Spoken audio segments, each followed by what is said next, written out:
We're going to move on to our afternoon session, and we're going to kick off the afternoon session with an amazing segment. And that segment is going to be led by Brenda Gabriel, who's the Superintendent of Curriculum and Instruction at the Athabasca Denesuline Education Authority, ADEA. Through Brenda's 30 years of career in education, she has held several educational leadership roles.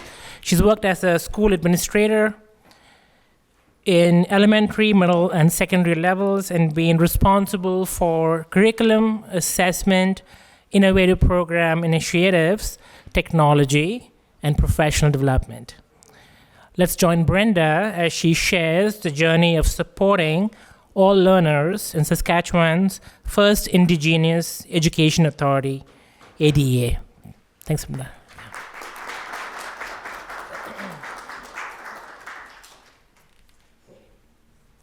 Thank you. I am setting my own timer, but I'm also recognizing that it's almost 10:02, so 5 minutes, 5 minutes. So when I was invited to come to Toronto and Mississauga for this presentation, it was, you need a break from winter. Saskatchewan is rough with winter. Come on down to Ontario. What's going on? So we're looking forward to a winter storm in another province this time. We discovered that the snow in Ontario is fresh and white and fluffy because it doesn't stay for very long. In Saskatchewan, it's old and gray, just like many of us who are joining you, but it stays, and it doesn't stay as pretty as yours does. So I am going to go through my presentation at a fairly quick rate, but that's because I have so much I want to share with you. When I was introduced to having over 30 years in educational leadership in schools, I realized that when Karen was saying that she started teaching in 1980, I started teaching in 83. So this is 40 years of having the privilege and honor of working in education and helping young people learn and develop and grow, and working with adults in the same perspective. So the material we're going to share with you is about our growth as an education authority, as leaders, as teachers. I have to call it uphill all the way, because it really is. Our learning curve has been straight up, and sometimes we're back for a little bit, and then we're back up going straight up again. We're building leaders and readers in a time of change, and the reality is that our change is significant. And I'll explain to you why. So I'm the Superintendent of Curriculum and Instruction, and joining me for part of our presentation is Carol Mitchell. Carol is our literacy coordinator, working with grades 1 to 5. And Carol could be a travel agent. When I show you where our schools are, you'll understand why when she shares her story. So I'm not going to take any of her story away on her, but I do want to, first of all, where am I going? There. I do want to just re-acknowledge that we are the traditional on the land of the owners on which we meet today. We honor and respect the people of the treaty and traditional territory of the Mississauga, Credit First Nation, the Haudenosaunee Confederacy, the Huron-Wendat, and the Wyandot Nations. We're thankful for this opportunity to gather with all of you on these lands. We come from different territories, and I want to share with you where we're from. The two pictures that you'll see are pictures of what we look out on when we look at our water. Winter, which are the ice roads, and summer, which is most often beautiful and calm. Our sunsets and sunrises and the northern lights in our communities are spectacular. I bring you greetings, Edlanete, from the Treaty Lands. Fond du Lac is one of our communities, and Black Lake, Denesuline First Nations in the Treaty 8 territory. Hatchet Lake, Denesuline First Nation, Treaty 10 territory. And our education center is based in the city of Prince Albert, which is on Treaty 6 territory. Oh, there again. Oops. It's a good thing I figured out reverse. So where are we? Our office, right there. where our schools are, you can see those red arrows. That's the territory border. We are between 70 to 100 miles, depending on which community you're in. We have 3 communities from the territory's border. Our office is closer to the American border than it is to our communities. We can only access our communities in limited ways. Black Lake is our only community that you can drive to, but the drive from Prince Albert to Black Lake is 14 hours.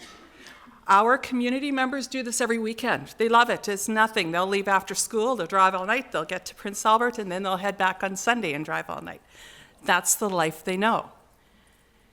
Our other 2 communities are isolated remote. You can access them only in limited ways. We fly. There's a charter air service that we have for our organization, and there's also scheduled flights out of Prince Albert and Saskatoon. It's cheaper to fly to Jamaica than it is to fly to our communities from Prince Albert, where we're located. We're looking at $1,700 round trip for a scheduled flight to our communities. Our charter is not much less, but it provides us the convenience of setting our own times for our schedules. So it's about a 2-hour flight from Prince Albert to our communities in order to get there. Our office is a full service delivery model. We have access to all services. We provide our student services. We have 2 special ed coordinators. We contract PTs, OTs, SLPs, all those Ps. We have doctors, we have ear, nose, throat specialists who work with us. We have audiologists. All of these people are on contract, and they come with the same passion that we do. Our audiologists will fly in one weekend, and the next weekend we'll fly up our ear, nose, throat specialists, and they follow up with appointments. And so we're bringing services to our community as well. Our communities are about 2,500 in each community. So we'll start with Fond du Lac, which is on the eastern shore of the beautiful Lake Athabasca. You've heard of the Athabasca sand dunes. Well, that's just a short little 3-hour boat ride or a snowmobile ride or a boat ride, snowmobile, or driving, ice road. I've done the ice road drive, and it's amazing. But if you're nervous about driving on ice, probably not for you. The school in Fond du Lac is a K4. We have pre-K in our schools, 2 grade 12. They have roughly 370 students in the school. All of our communities, English is a second language. I don't speak. Our communities, our families speak Dene as their first language. But they're also in the situation where they're really scared about losing their language. Their language is a very old language. It's not one that you hear very often, and it's one that is being held on to so tightly by the elders in the communities that one of our jobs is to help with that language revitalization. Stony Rapids is connected to Fond du Lac by a little river, and in the wintertime that's great because you can go ice road from Fond du Lac to Stony, and if you go in the summer you can have a beautiful boat ride. But Stony Rapids is where one of the key airports are. We have right there, it's close to Black Lake, which is where our community school is. Once again, 2-hour flight to get there. Black Lake School, K4 to grade 12, 450 students in that school. Wollaston Lake is on the east side of the province. There's quite a distance between them. Wollaston has 2 schools, a K4 to grade 5 and a grade 6 to 12 school. Once again, that is an isolated community only by air or barge or ice road. Our communities are communities in trauma. They are very much so communities that prior to the pandemic experienced significant trauma in their own home communities. We have communities that experience loss. We have communities that experience poverty. Housing is an issue. One of our communities, Hatchet Lake, was actually featured on CBC prior to the pandemic, and they interviewed a family where there were 17 people living in a small 2-bedroom house. Housing is limited. It's tough to build houses when you have to transport things within about a 1.5-month window on the ice road, or by barge over a month.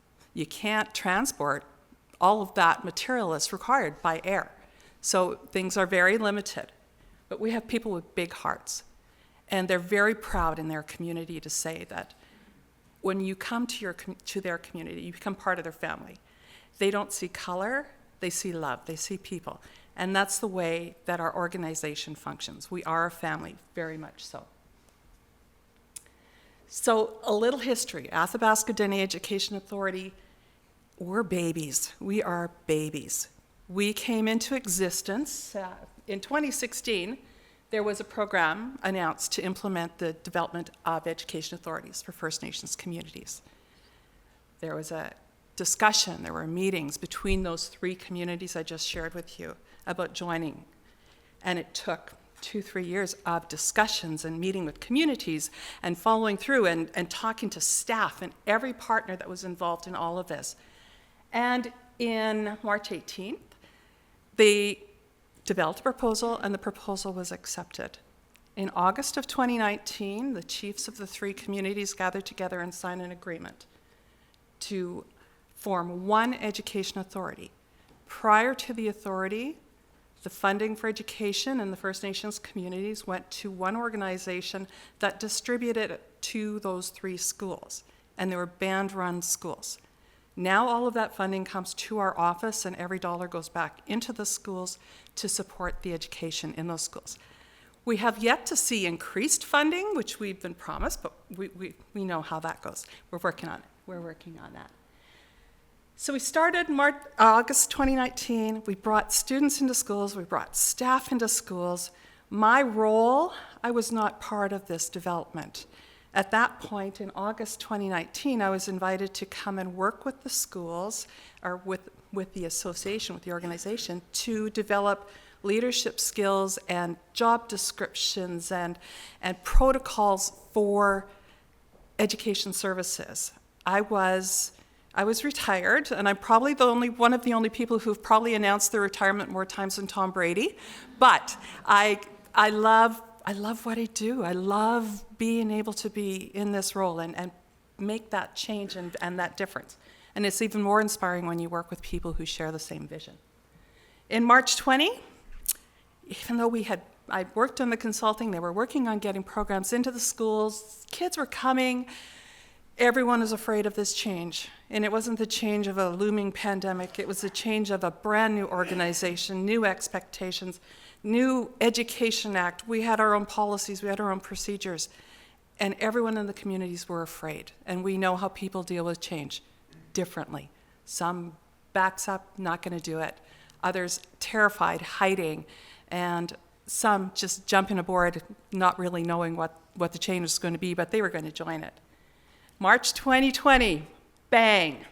Schools closed. Wow, like we've only had 4 months to 5 months to be able to even become an organization to try to get some learning happening in schools.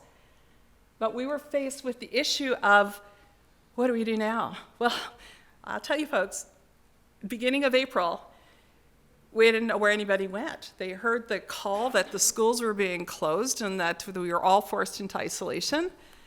And our teachers went into isolation too. We couldn't find anybody, but we hadn't had the opportunity to make sure everybody had their laptops, that everybody had this form of communication. We hadn't put together any of those processes yet because we were so new. So where did everybody go? That was the question. And that was part of our team in the office, central office, is how are we going to do this?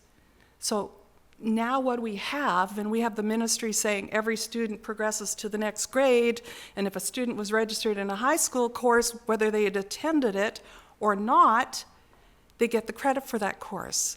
Well, the reality is we have a 5-block system in our organization, which means students do 2 courses for 6 weeks, and then they move on to 2 more courses. We had students registered in all the courses right till the end of the year.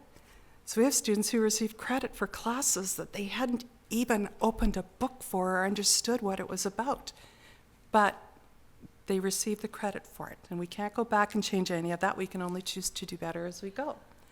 So now what do we do? we sat as a team. First of all, we had to locate everybody, and we found them. Most of them.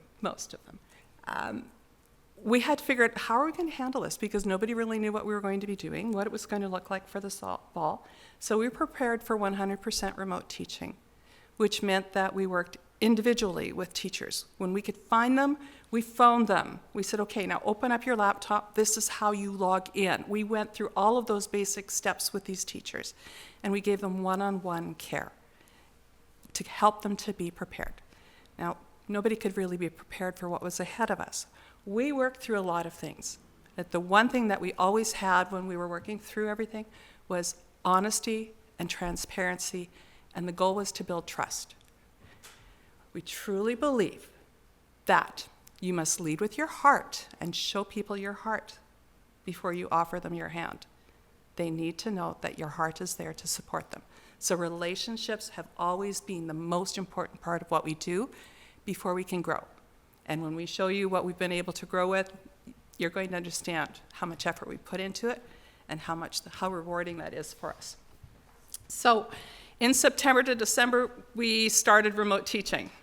We had Chromebooks for every student, and literally people were going around the community, setting the Chromebook on the step and running away because this was pandemic. So did anybody even know how to charge one? We had a lot of work to do, and we did it. We worked really, really closely together through each one of those steps. None of this was easy, because at the same time we had people saying, oh, ADEA, did you cause the pandemic because you have a new organization and you wanted to change things that much? Honestly, there were some things like that. That was a perception that there was just too much change for everyone. So in January, we sat back and we reflected, how are we doing? We didn't feel we were doing very well. But I think we were in the same place as everyone else in the world, because no one could have told us that we would be living through a pandemic. And not that we will ever use it as an excuse. There are parts of that pandemic and the experience of going through that actually produced many gifts for us. We have many, many skilled people who have learned compassion and care and patience and tolerance and have learned to work together. We reflected and we really looked at literacy as our goal. We needed to do some work in this. We jumped on with the Confident Learners program back when we opened our doors in 2019. But that was expecting that we were going to have a lot of support and having people fly up to our communities and do some work with us. And we benefited from that for a couple months, but it didn't last long. And how do we do this in a pandemic? How do we do this all remotely? That wasn't really set up for remote. And we did the best we could, but we worked with the Learning Bar, and they were amazing at helping us and guiding us through those pieces. We knew we needed to build capacity at all levels.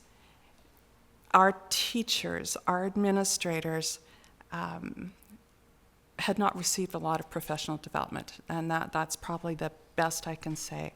When we look at, assessment, curriculum, outcomes, they didn't understand it. They missed those pieces, because prior to that, their education support flew in for one day and then flew out, and they didn't see them again for another 3 or 4 months. Now they have people flying in every week who stay for 4 days. Our coordinators are usually in each community 4 days a week in a month, so they're traveling 2-3 weeks at a shot in the communities, hand in hand with those teachers. And they've discovered we're not going anywhere and that we're there to support them. In January, we actually had worked with the Learning Bar. The Science of Reading PD course was ready to go, and we were going to use that with our elementary teachers. And it was at that point that we decided that literacy is the most important part, and we have literacy deficiencies all the way up to grade 12. And we jumped on board and had all of our teachers and all of our EAs, all of our administrators, do the Science of Reading course. We worked that as a PD with a PLC session at each school. So I led the PLC sessions. The teachers worked through the modules, and they all learned how reading happens. They learned how students learn to read. The high school teachers, we would sit in a reflection session, and it was like, so what did we learn? Wait, what was that? So what does that mean for us And now what can we do with that knowledge? And our high school teachers learned about pre-teaching vocabulary. They learned about building those skills for those students ahead of time. And the same with our middle school. Learning how to read is important at all levels.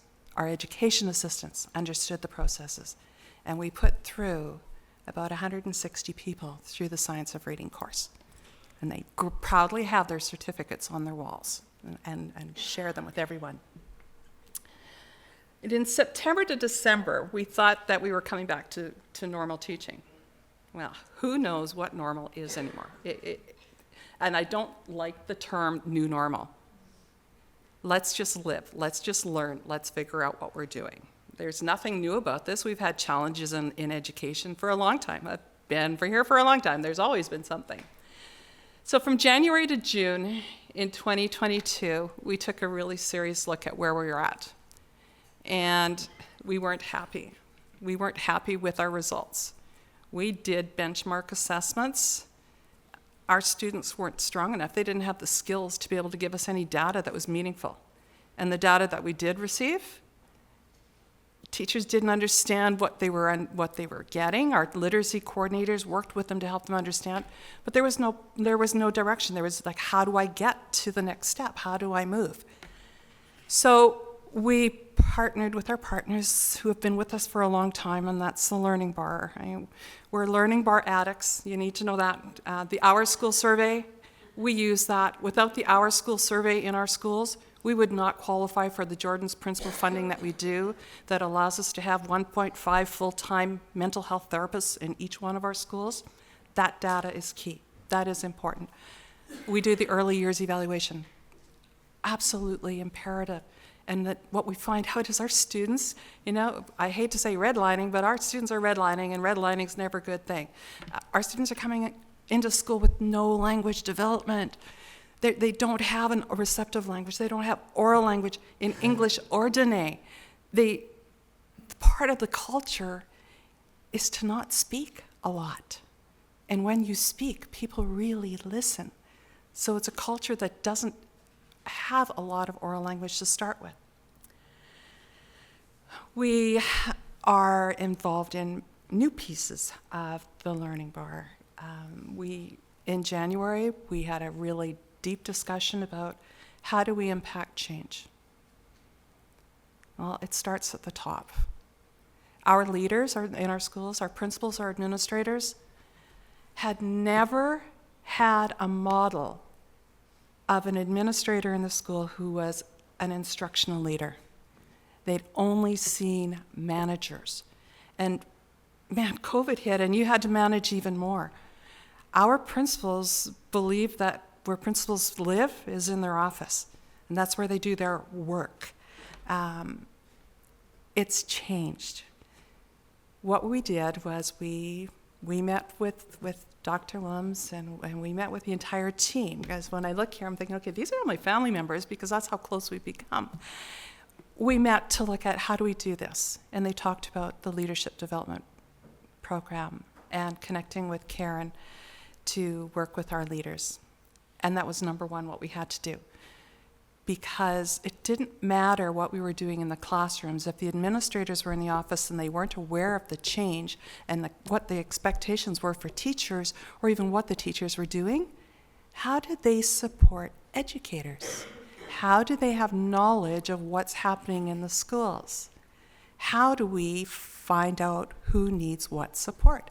How do they evaluate educators? Well, when we looked at those questions, they can't. They absolutely can't. So we moved forward. In education, we've been through a lot of change. And this has been my life for a really long time. Because as administrators and in leadership, that's your job, is to support change, to make sure that you have all of the pieces in place. Well, we had many times when there was confusion. When we became an authority, no one was clear on the vision because everyone is still protective of their own areas. These three communities didn't talk to each other or have anything to do with each other except at festival time. And then they travel to each other's festivals and then they go back to their communities. if you don't have the skills at the school level, you have all the vision you want, but if there's so much anxiety that the teachers can't fulfill the expectations, we're lost. Resistance.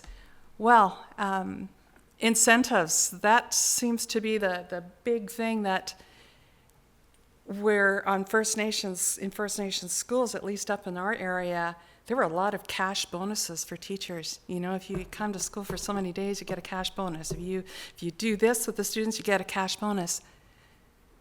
Our cash is going to learning. Our cash is going for teachers coming to the building to do their work, not their job, their wonderful work.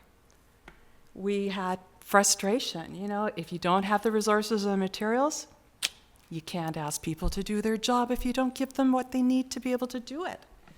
False starts, we've had a few of those, okay?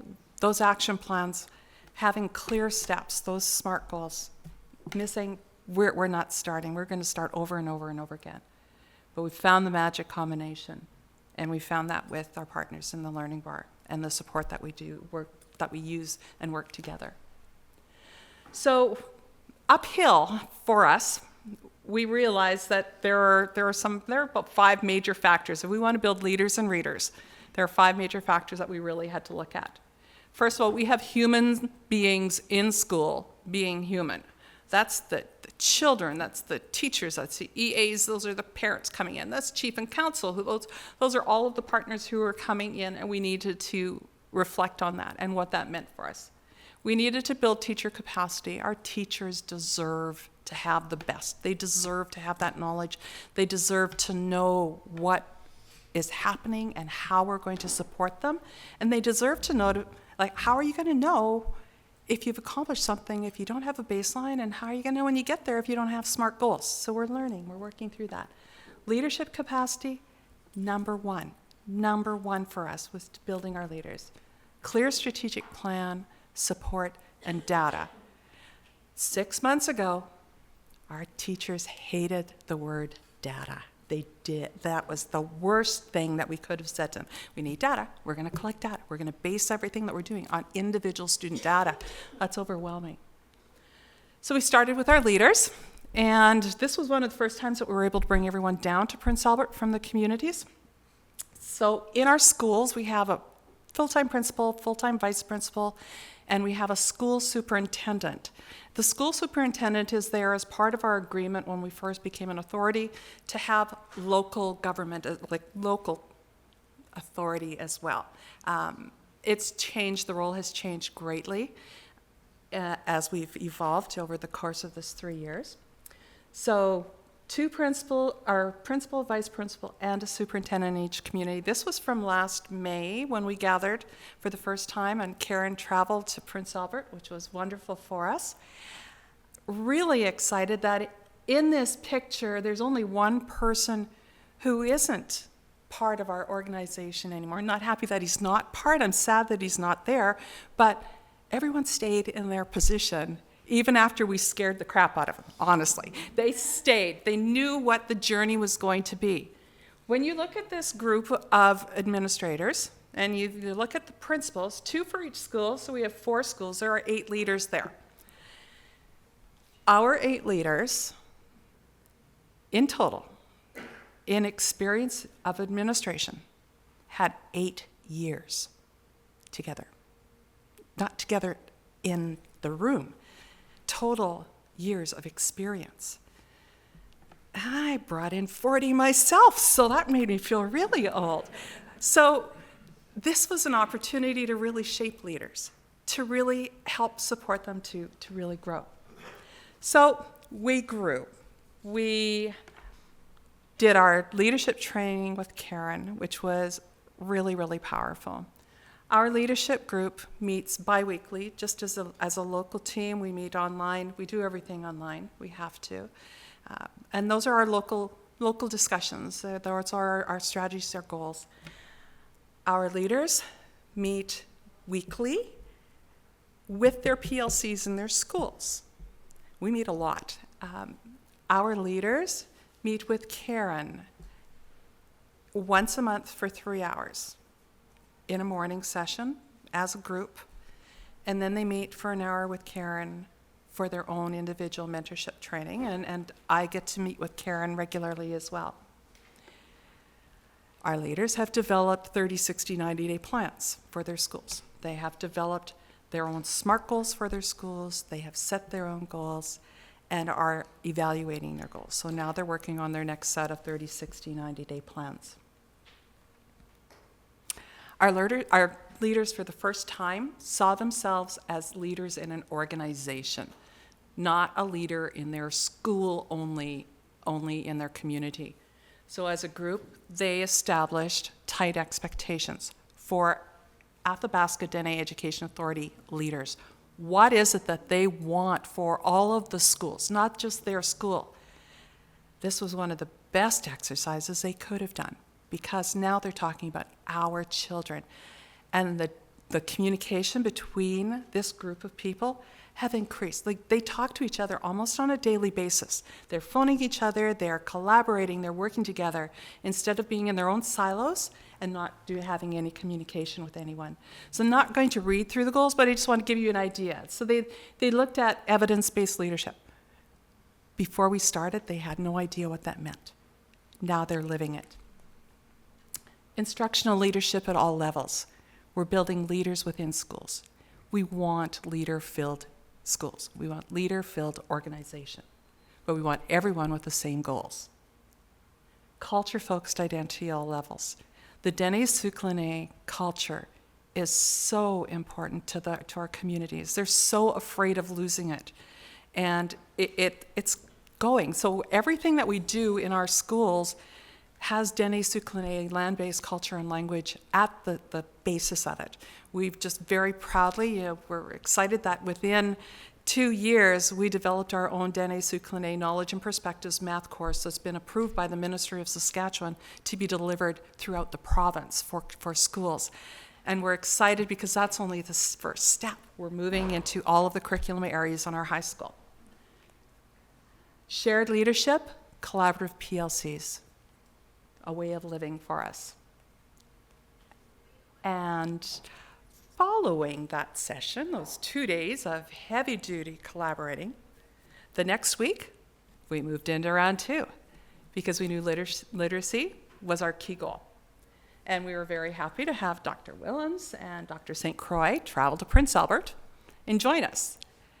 Our principals stayed from the week before because everything that we were talking about in literacy, our principals needed to know.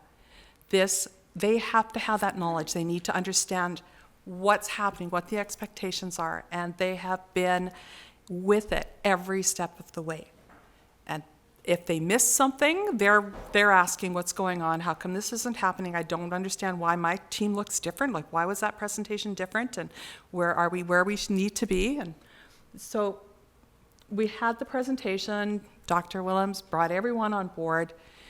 In the 2 days that we had with the workshop, we had not only our literacy coordinators, we have a literacy coordinator for grade 1 to 5, which is Carol, and we have a literacy coordinator grade 6 to 12. We also had literacy catalysts. Each school has 1 or 2 full-time literacy catalysts. We have literacy catalysts for grades 1 to 5 and grades 6 to 12. So if it's a K4 to grade 12 school, we have 2 full-time literacy catalysts. Their role is to support teachers directly. 75% of their time is working directly with teachers. They're not small group work. They each have an EA who works with them to do some of that small group work, to work directly with students. Our EAs are the opposite. The EAs have 75% with kids and 25% with teachers or with the literacy catalyst. We also had partaking in this our special education teachers, our entire student services department in our office, and our curriculum team at the office, so that everyone understood what was going on. We all need to know something about each other's world so that we can support each other when we go into communities and we can answer those questions. So following those 2 days, it was summer break, and I think people were very happy that it was summer break. And we weren't really too sure what was going to happen when we came back because we really laid down a lot for everyone. And In the fall, our intention was to train teachers on the phonics advantage, reading assessment, the para, and becoming a reader, so that we could have data by the end of September, which meant every student needed to be assessed. We did our initial assessments, the PD was completed, and this quote, it rings true to me because to be successful, you have to accept all the challenges that come your way. You can't just accept the ones you like. And when Karen was talking about that folder on her desk and, just leave it, I don't have to worry about it. There are some challenges that are a little bit easier to move with. We were ready as best as we could be ready. But we didn't know what we were going to experience. In September 30th, all of our teachers completed their assessments, and it was scary. So we had 301 children assessed with these results, and we love our balloon graphs. We didn't really love it at that point. We knew our students were weak. This data represents all of our children from grade 1 to 5. So we have 10 and 11-year-olds whose data is reflected in this. So 83% of our students were at that emerging level, were basic letter recognition, sounds, print concepts. They were weak in that. For us, that's 267 children. When you go into the school, you're going to have a hard time finding the students who are above this level. And then they're just barely above. And this is just in phase 1. This is just the beginning to read piece. It scared every one of us, but we knew that we had a lot of work to do.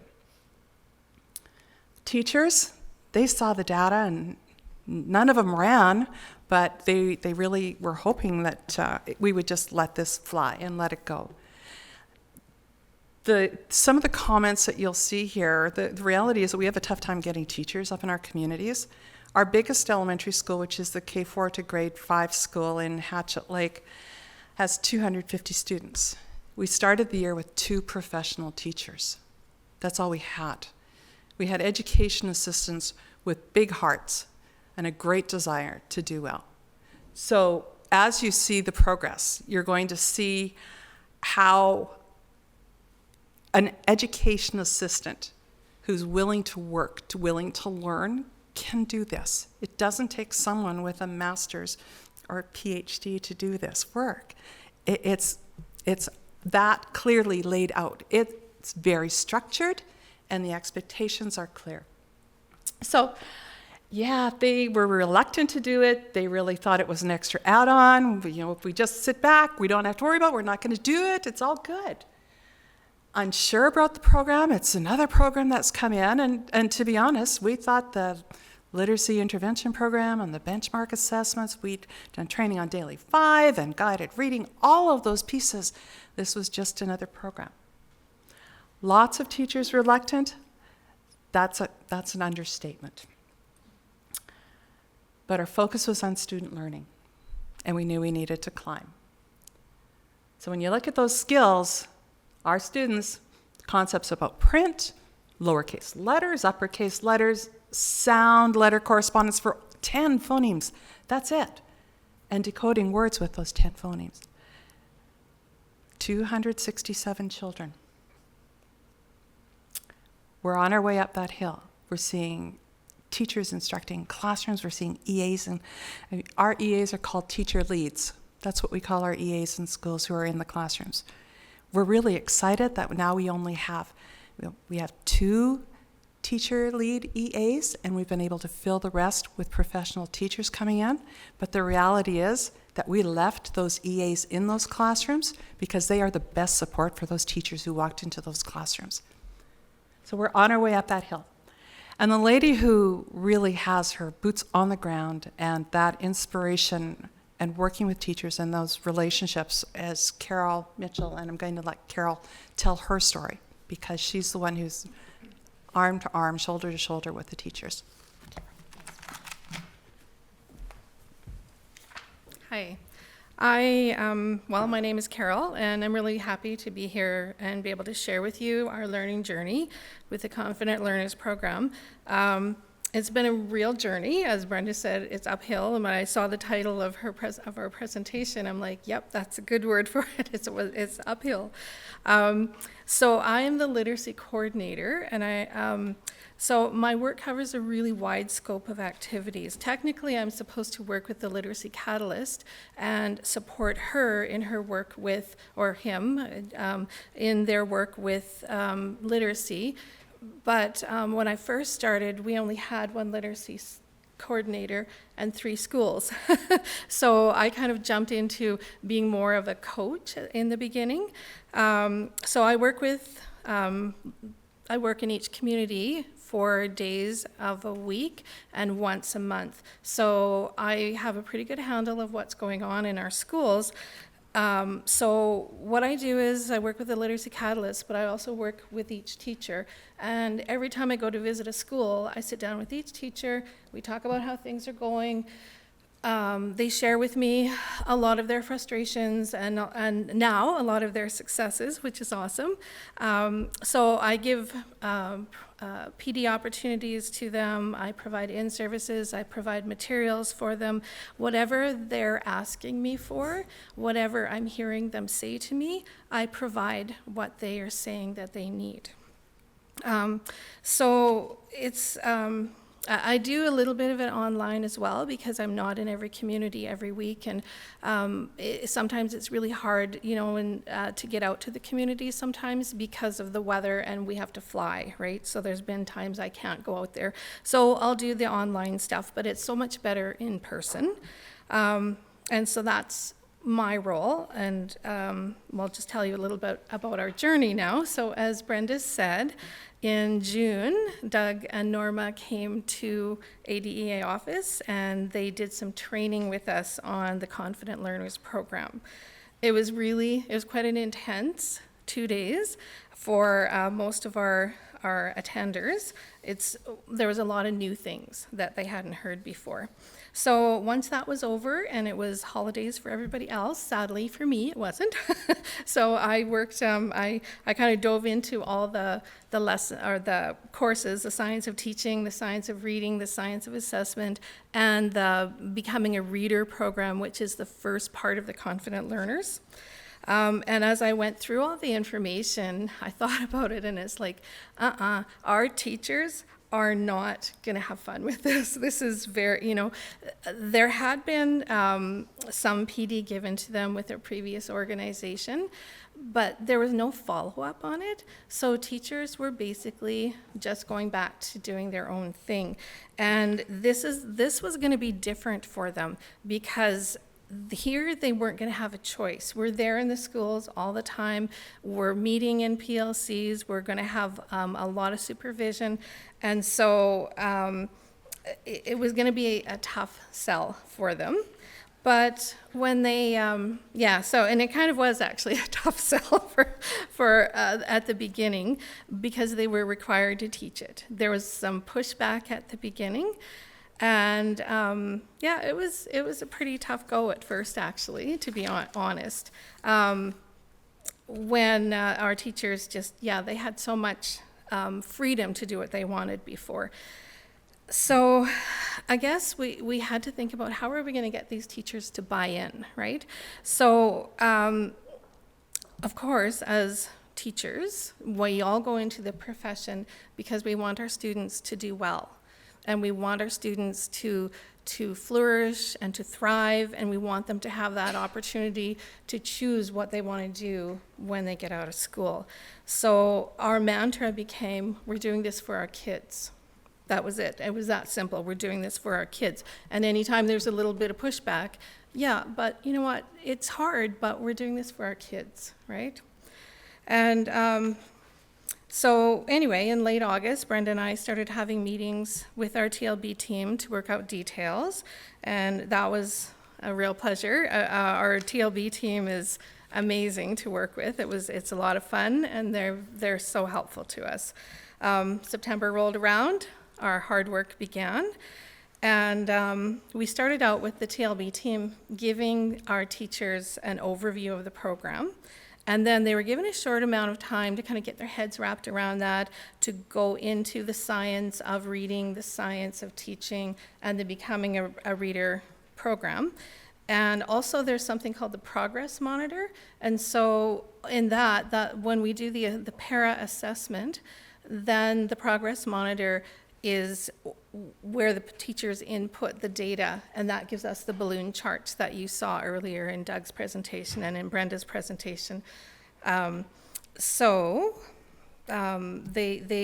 was the first thing that the teachers had to do, was do the assessment, a baseline assessment, and then record their scores in the Progress Monitor. And then we got that first balloon chart that showed us that 89% of our students were emerging. That was a big eye-opener for our teachers. I think they didn't realize that. In previous years, they had used a different type of assessment, which didn't assess those particular phonics skills.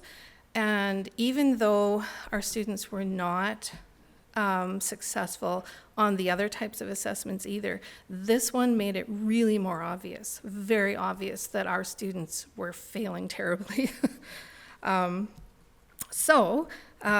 We had our very first PLC with our coaches and our team with the TLB, and they've been really, really very helpful in their support and their attempts to kind of keep us on track. We kind of go on little divergent paths every once in a while, so they have to reel us back in. So they're very, very helpful for that. So our coach taught us about SMART goals, making SMART goals.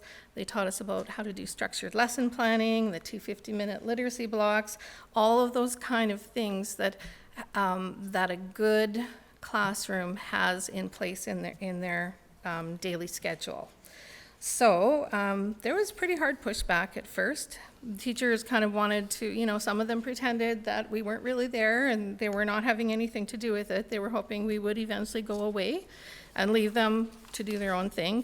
But it was obvious that we weren't going away, and there were expectations to be met. So slowly, some teachers kind of started to buy into the Confident Learners program, and they started teaching the lessons in the Becoming a Reader program, the first part of the Confident Learners. And that's when they began to see some changes happening. And it kind of snowballed from there. So once the teachers started to see some changes happening within their schools and within their students, and they saw on the balloon charts, and they saw that movement of students progressing from emerging up to the next step, it was pretty exciting for them. So suddenly, in the Progress Monitor, we're seeing students move out of emergent reading, going up those levels, and it was really, really exciting for the teachers. And as time progressed, the data was clear. It was really clear that using that program, using the Confident Learners program, was creating readers. And that was something that was really powerful to our teachers. So more lessons started getting used. And more teachers started seeing changes in their students as well. And then suddenly I'm receiving emails like, what do you think of my SMART goals? These teachers had no idea what a SMART goal was when we started, right? So what do you think of my SMART goals? What should I do when I'm teaching something and my students can't seem to get it? What kind of groups should I put my students in? What do we do with students who are on learning support? And then suddenly in our PLCs, teachers are finally opening up. They're sharing what they're doing. They're asking questions. They're wanting to share their data, which was super amazing. They wanted to share their results because they were so darn proud of what they were doing and the changes that they were seeing in their students. And suddenly when I'm in the schools, I have teachers coming to the Literacy Catalyst and myself, and they want to share things that they're doing. They want to share their successes of their students. They want maybe help on planning a lesson. These are teachers who would never ask for anything because they didn't know they didn't know the things they needed to do, so they didn't know the questions to ask, right? So suddenly it was a group of teachers that I totally didn't recognize. They went from, this is too hard and I'm not doing this, to what can I do to help my students? It was pretty powerful. So I attribute this to the wraparound support that was provided by the Learning Bar team, our literacy team, the school administrators, and the Literacy Catalyst teachers. And without each part of this support, the success of the teachers and the students wouldn't be so evident. So the TLB team was instrumental in guiding us through each process to become better teachers who use the science of reading and who use data to drive their instruction. All of our teachers understand that now. The TLB team, they've listened to our needs, they work hard with us to solve any issues that arose, and I don't see how we could be seeing the success we do without their guidance. For the ADA support, I'm kind of like a bridge between the teachers and the TLB at first, because as Brenda was saying, our Dene people are not used to speaking a lot or speaking in groups particularly. So they were not very comfortable in the PLCs. And so because I was with them a lot, I was able to help express what they were thinking and what they were needing. So that's a role that I played in our PLCs and in supporting our teachers. Yeah, and then we also have support for ourselves in the office with Learning Bar. So myself, Brenda, and I guess I'm done, but I'm not. Oh, 5 minutes, okay. Okay. I'll be really quick, Brenda, sorry. So, so Brenda and myself and Jeanette and Simon from the Learning Bar, we meet every single week. We have a half-hour check-in meeting, and we talk about how things are going. We do some problem solving, and honestly, the trust and respect that has developed in our partnership between the four of us is like nothing I've experienced in my 30 years as an educator. It is fantastic. They're so just there for us. Our school administrators provide support by attending the PLCs and knowing where the teachers are, which teachers need more support. And then we come to our literacy catalysts, and our catalysts they're really instrumental in the change that's happening in the schools. So they're the ones that have always been there for the teachers. They're there 100% of the time. They're there to listen. They can model lessons if they need to. They provide teaching support and small group instruction. They can help with lesson planning. They provide resources. They provide advice. They're really incredibly important on their team, and because they're there every single day with the teachers, like in the classrooms, they know what's going on, and then they can give their insights to us. They know the issues, they know the successes, and that helps us when they give their insights to us, because we can be more supportive of the teachers and the students. In one of our schools, our literacy catalyst, her name is Ida, she is on fire, and she has created such a movement within her school. We see wonderful things happening there every day. So she's determined that none of the students in her school are going to fail at learning to read. She's created, she's created an after-school group for teachers, and they come because they see the need, and they're kind of inspired by that fire in her, and so they're getting the small sparks inside of themselves too, that they want to see this happening, that they want their students to be reading before they leave school. So Ida, so they have all kinds of topics that they share in this group, and they create goals together, and they invite the admin to come in, so that when they create goals, the admin is part of that, and then when they are successful and meet that goal, then the teachers and the support they share those successes, and they have a celebration. And here we are today. Many teachers, they're working hard. Not all teachers have bought in yet, but there's a little bit of pressure on them when they see what is the good things that are happening and how students are being successful. So I believe it's only a matter of time before we have everybody totally on board. I mean, we've only been doing this since September, right? And we've had so much success that the teachers are, they're slowly coming around, and it's going to be great. I think with the support of our TLB team and the wraparound process that we have with ADA and the admin, that every student in ADEA schools are going to be successful, and they're going to be readers. So thank you.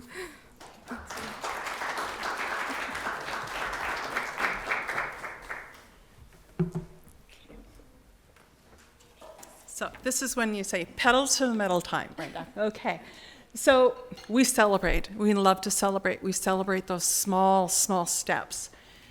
When Carol was talking about the administrators or the principals being able to see the data, every one of our superintendents and our principals can go to the dashboard and they can actually see how the students are doing. They can see which teachers have done what assessments, when they have done the assessments. They can see the progress of students. So now the administrators' conversations with Karen and with our literacy team are, well, you know, how come this student back on this date was at this level, but they're still there? And we ran into some of those situations, and we've learned how to work through it. When we need support, or if we're looking for just an extra tool to use, and we mention it to the team at the Learning Bar, it comes as a request from our teachers.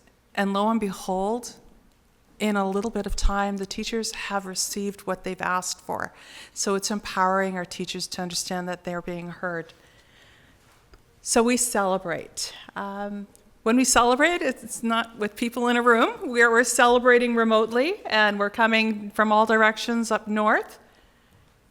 But we do that together. We celebrated prior to Christmas with our leaders having a celebration, and they were able to share with our guests their communities, their schools, and their staff and their students. Very excited to do that. Our board of directors have seen the celebration. They were in the celebration. Everyone in our office were part of the celebration. We all joined remotely to join in that. Whether it was our director of education or Dylan, who works in shipping and receiving, everyone joins in the celebration. Everyone knows what we're doing in schools. We celebrate that our teachers are planning together with literacy catalysts. They're creating plans. They know exactly where students are. They know who those groups of students are going to be. They know what lessons the students are going to be working on in those groups. And that's the kind of magic that the literacy catalysts can do with teachers. And that's where our teachers are at. Like Carol said, not all of them, but we're really moving forward. We celebrate that they're using a variety of instructional strategies and that they're following the lessons within the Learning Bar, and that the tools and resources for them to teach are right there for them. And they celebrate with reading parties. We also celebrate that we set goals at the beginning of the school year. Carol and her Literacy Catalyst worked with administrators and set goals for their schools. It didn't have anything to do with the Learning Bar. We had goals focused on some of the Daily 5 techniques because they had been trained in that. We're still doing some of those pieces. We're still celebrating. We're still building reading strategy and doing really reading buddies and all of those things. This is what we really celebrate. Our teachers test every 2 weeks or when students are ready for testing. Teachers submit their SMART goals to administration. Teachers plan and write their structured lessons based on the para data and the needs of their students. Teachers are encouraged to finish the modules, and they work together to do that. Our graph last September, 267 children in that emerging level. We get data every week, and sometimes we get it 2 times a week. Jeanette with the Learning Bar actually sends us our balloon charts. And sometimes there's been so much change in a couple days that she has to send us new balloon charts so that we can see it. Well, in October, in 1 month, we moved our balloon up. We moved 7%. That was a movement. The teachers needed to see some change with what they were doing. We had 324 students do the assessment at that point. In November, and I'm only showing you monthly, we're down to 65% in that emerging level, and we're moving students up the chart.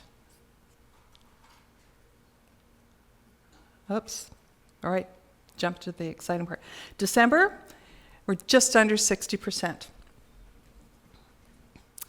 January, well, we're at 58%. We just had Christmas holidays. This is the end of January. January was not necessarily a really super cold month for us, but it was a month where we didn't have very much luck traveling. There was too much fog and ice, rain, freezing rain and things like that.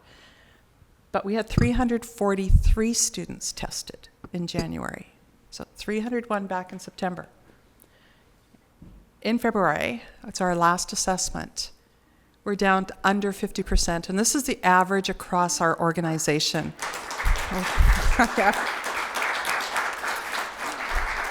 We are so incredibly proud of our students and our teachers and our leaders and just everyone who's working together.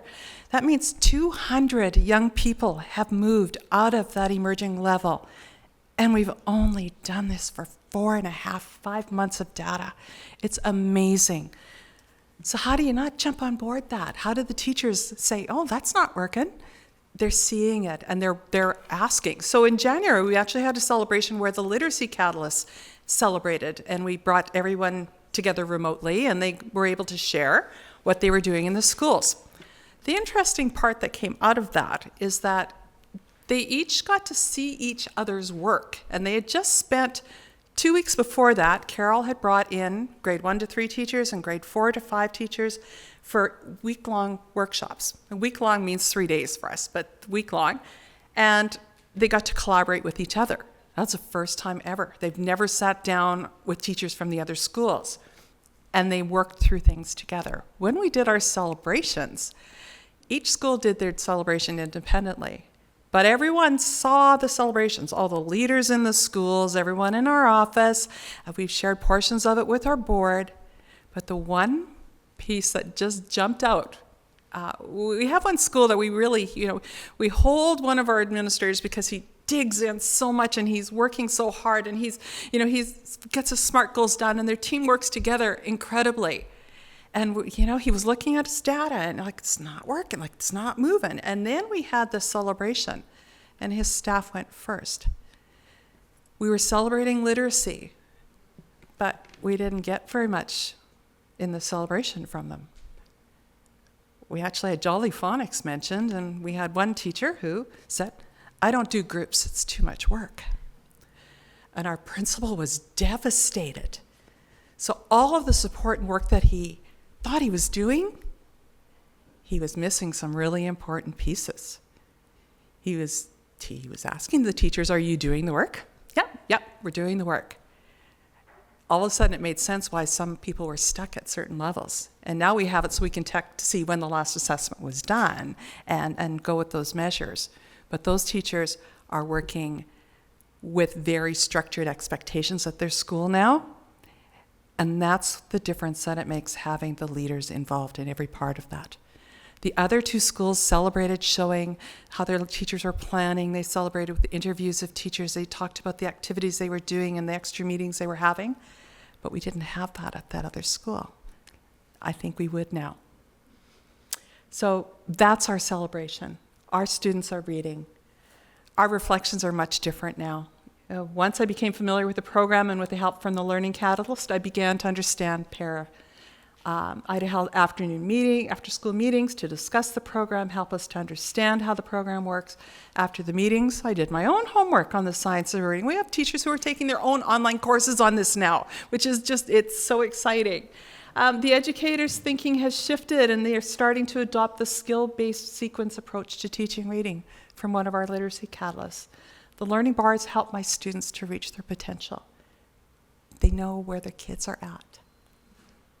So we celebrate with our parents, and it's been a struggle to get parents in the school. I don't know how you're doing. We have a tough time getting them in, but we have literacy, family nights that Carol has worked with the Saskatchewan Reads Council, and we've partnered and we've taken literacy nights up to our communities. We brought in author visits. We're giving books prizes. Those are the kind of incentives. Our teachers aren't asking for cash bonuses anymore for incentives. Their incentives are, when are we going to get our next report? When does the next balloon graph done? I just did my assessment. Can we see the balloon graph? They're wanting to see that data for their kids. And their incentives are being able to rewrite those SMART goals for their students and take them farther. So in Literacy Nights, we've had an incredible turnout. We still have one more to go in our communities. So this is Karen's slide, and I've very proudly put in ADEA, because we are a professional learning community at every one of our levels. And there's no worry that any of this work could be done without that collaboration, the learning that we've done together, and the focus and the planning. So this mountain, it's a 3-year mountain, folks. It's a 3-year mountain. That's where this program takes us. But we've already made it up. Yeah, I don't know how far we would be. We're probably about here. As far as we're concerned, that's about where we are, because we're starting to function and develop as a group. See these roads? Some of them run into other roads. Some of them come back down the hill. Some of them have dead ends, and we've got to back up, and we've got to go ahead again. But we are working on this mountain. 3 years, we kind of thought that we would be in this phase 1 for a whole year. And in 4.5 months, we have students who are moving into phase 2. They are becoming a skilled reader from becoming a reader, and we're excited about that. We are on a clear path for working with building teacher capacity. We can check, but we also had the goals clear, what we wanted to do. So on behalf of our communities, I'm going to say Marcy Cho because I can't say that last word in Dene, but thank you for letting us tell our story. Our journey has been, in my 40 years in education, it's been my most exciting, energizing opportunity that I get to be part of this experience. And I can't wait to see where the next 1.5 years are going to take us. But I know I can't say I'm going to retire again until we finish this part, finish this journey. So Tom Brady might beat me in actually retiring or having more choices of retiring, but we're not going anywhere. We're committed to our communities, to our students, to our partnership and the growth that we're seeing. So if you have any questions, and I know we've taken up our time, and I appreciate your patience in listening to our story, but you are welcome to contact us anytime. We are so happy to share, and we are so happy to have you join us. You're welcome to come and experience the North, but there isn't any way that we can't communicate with you, because every teacher, every student, everyone in our office, we all have laptops and we all operate on Teams.